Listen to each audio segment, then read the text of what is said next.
What's up, people? I'm Shaggy the Opinionated Hippie, and this is my reaction to the second disc of Frank Zappa's Whiskey A Go Go 1968. This came out on Friday, June 21st. I've listened to the first disc, shared my thoughts in the previous video. These are my thoughts on the second disc, which I literally minutes ago just got done listening to. This is a 3-disc set of a complete show from July 23rd, 1968. As we found out, or as I found out while listening to it, the first disc, apparently the Mothers do 3 sets. They do a set of music, which is the first set is the entirety of disc 1. Then another performer comes on stage and does a bit. And then they come back on stage, do a little bit of a set, which is most of this, some of this, not most of it, a good, less than, I don't know, the first part of this. And then they take another break, an artist comes on, and then we get the beginning of what I'm assuming is the entire third set. And it's been fantastic so far. Absolutely amazing. The sound is pretty good for a 68 recording, but remember, it is a 68 recording. But everything you need to hear, you can hear. Yeah, I'm of the mindset, like, if you're a fan of Can, the German rock band Can, a couple years ago, they asked people if anybody had recordings, bootleg recordings, audience recordings, whatever, of previous live shows, if they could share them with Can and see if they were like able to clean them up and release them. I so wish that, maybe they are, but I wish that would happen with the Zappa Family Trust, because this is so awesome to hear 68 Mothers of Invention. I mean, this band is ridiculous. Like, I don't want to give him too much love to the bass player for reasons that have nothing to do with his musical abilities, but he is shining on this. Just absolutely fantastic. Realize what a fantastic bass player he is. Especially the final track on disc 2, Khaki Sack. It is just, the bass is sick. But there is so much great stuff on here. But yeah, I've listened to it once. These are the notes I took. These are things I remember, thoughts I have. Starts off with a track called Fun and Merriment, which is them tuning the instruments. They go into the first song, which is Hungry Freak's Daddy, an oldie but a goodie, as Ray Collins says. And it's not really driven by the guitar. It's not this bump, bump, ba-na-na. It's like this, the drums percussion comes in and the horns are doing like dun, dun. There's guitar there, but it's more of a full group effort. And it kind of gives it a different vibe, a cooler vibe, or a different vibe. I don't know if it's cooler, but it's kind of neat. They kind of stretch out the song a little at the end just so they can like have a chaotic ending. And then that chaotic ending leads right into the next song, which is King Kong. The drop into King Kong is so good. That opening, when they're like kind of establishing the vibe and establishing the energy before the main melody comes in, is just so good and so perfect and just one of the best parts of live music ever. So we get the opening, we get King Kong, we get a really nice, gritty, kind of nasty short sax solo. That goes into a Frank solo that is pretty clean and pretty straightforward and kind of just at times funky, at times kind of sweet and melodic. But as the solo goes on, what is happening behind him with the rhythm section and with the rest of the band is just ridiculous. Like, they are just this beastly wall of sound that has this, like, I mean, think of the energy of a King Kong with that. I mean, they are just like rolling thunder at this point. Like, Frank is nowhere near the great heights that he would achieve guitar-wise, but the support he has rhythmically, like, these Mothers are just, it is ridiculous. The jam eventually slows down and Frank starts playing this little lick that you feel like he wants to evolve, that he wants to evolve, that he wants to evolve, that he wants, I don't know, that he wants to evolve into a riff. Why does that seem weird? But he can't really find out where to go with it, so he kind of keep repeating it over and over again. Like, it's gonna be something, but he just doesn't quite know what it's gonna be. But then the percussion takes over, things get kind of crazy for a while. There's conducting going on and that kind of chaos, and then we drop back into the King Kong riff because we had kind of lost the plot there for a while.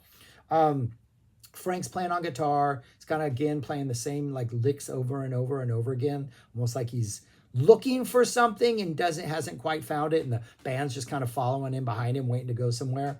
I think it's Ray Collins in the back who at this point is like, "Hey, the GTOs!" And the GTOs, something's happening on stage, because there is a point in this where it just seems like the band is just jamming while there's like a visual element that we don't know about. But it's okay because it's the mothers of invention just jamming. So it works. Frank starts shredding at one point, almost like he's responding to something visually on stage. We get this kind of extended jam where Frank's kind of flirting with a lot of different ideas, but kind of doesn't go anywhere with them. Then we can hear the GTOs. At one point, Preston starts playing like a little solo, and that goes into lounge music, and then you can hear the GTOs actually singing. And this part has a kind of a campy, show-tuney type vibe, almost circusy for a while. Kind of weird. And then that goes into like a King Kong finish, and then that goes into a pretty brash and sort of, I don't know, like loud, like pay attention to us type version of Varèse's Octandre. It's only like a minute long version of it, but it just seems very like, let's do this as loudly as possible, and to honor Varèse. And it works. It's fantastic coming out of the King Kong. When that ends, it kind of melts immediately into Whiskey Improvisation Episode 3. And the next three tracks after this, Meow, God Bless America, and Presentation of Wings, each, none of them longer than 2 minutes. I think Meow maybe 2:12 or something like that. That's all essentially a part of this improvisation. But Meow and God Bless America have been released separately. A short and edited version of Meow was released on stage 5. God Bless America was on Uncle Meat, with an extended percussion intro at the outro at the end of it, a studio percussion thing.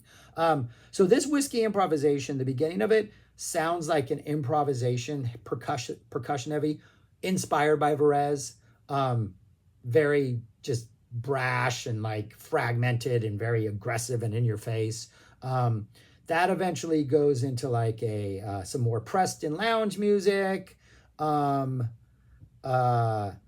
And then we get some lazy, crazy Charles Ives type stuff going with the drums, or Frank's going through some typical Mother's percussion motifs. There's some conducting. We get the vocal weirdness comes in with the signals. Ooh, ah!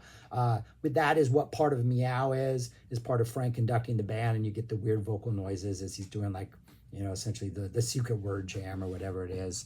That goes into God Bless America. Just out of nowhere, they play God Bless America, which was included on Uncle Meat. And then after God Bless America, as soon as that ends, somebody comes on stage, a female, and says, I'd like to give these wings to Frank. So we get kind of improv music while that's happening. Frank mentions that he hopes that the wings work. Then they make a really cool segue into Plastic People. There's this little build-up where it's just like dun dun dun dun dun dun dun dun dun dun dun, and they go into it. It's not the smoothest segue, but it's kind of neat the way that they lead themselves into Plastic People. Plastic People's short. They don't do like a full version of the song. Frank's improvising and kind of going off script a lot during what little we get of it. And then at the end of it, he announces that Wildman Fisher is going to come on stage and do a couple songs, and then they're going to take a break. And unfortunately, we don't get to hear the Wildman Fisher songs. I wish we would, because I would buy a box set that had an extra disc or two to get the Alice Cooper set that happens after disc 1 and the Wildman Fisher couple of songs that happens here. But we don't get that. Don't know if it was available. Don't know if they recorded it. So I'm not saying they left it out on purpose, but it would have been nice. Then they come back with the track Della's Preamble, which is just Frank saying that someone named Della wants this belt to be used against her. Then they played The Duke twice, take 1 and take 2, which is sort of a early version of Little House I Used to Live In. Both of them have a moment after like they play the main body that the percussion gets really low and just kind of like establishing this basic foundation. And there's a solo over each one. In take 2, it's obviously a Frank solo. Take 1, it sounds like a bass solo at times. I don't know if Frank is just playing really, really, really low notes the entire time and playing them at times like a bass player, but it almost sounds like it's a bass solo. And And so I don't know if it is. I mean, I go back and forth. Like I'm clearly going, no, that's clearly Frank. I'm like, but it also really sounds like it's a bass.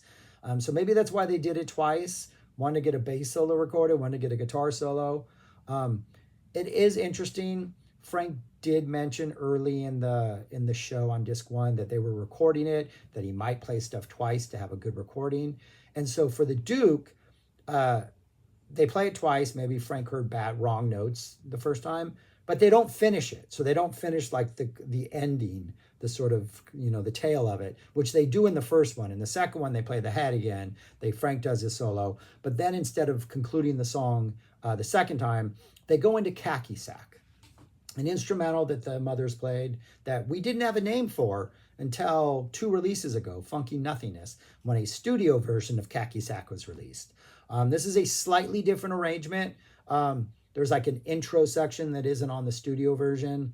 And then when they get to like the main theme, the dun-da-da part, the horns are playing that also. So it has a slightly different vibe than the studio version, almost like a fuller vibe than the studio version, the way Hungry Freaks has a fuller vibe than the studio version.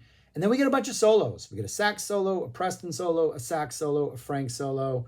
And the bass playing in this, the bass playing is ridiculous. It is so good.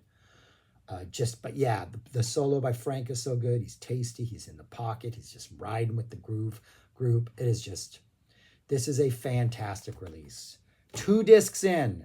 There's nothing wrong with this. This is great.